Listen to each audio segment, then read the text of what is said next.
Votre voiture a été cambriolée et pourtant aucune trace d'effraction n'a été constatée. Cela pourrait être ce qu'on appelle un vol au brouilleur, un petit boîtier qui empêche la fermeture des portières d'un véhicule à distance.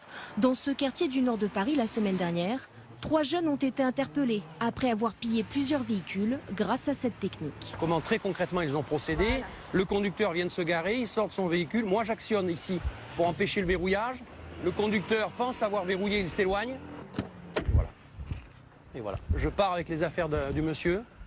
Très simplement, le conducteur n'a absolument rien vu. Ces dernières semaines, ce commissariat a interpellé 8 personnes au total pour vol au brouilleur. Une arnaque en augmentation qui inquiète les services de police. Il s'agit vraiment d'un phénomène naissant, mais comme on préfère prévenir plutôt que guérir, on préfère tout de suite se mobiliser, être vigilant et mettre en alerte surtout les automobilistes. Si l'arnaque n'est pas nouvelle, elle est de plus en plus sophistiquée. Les boîtiers sont miniaturisés et surtout plus faciles d'accès. Plusieurs sites étrangers en proposent pour une 50aine d'euros.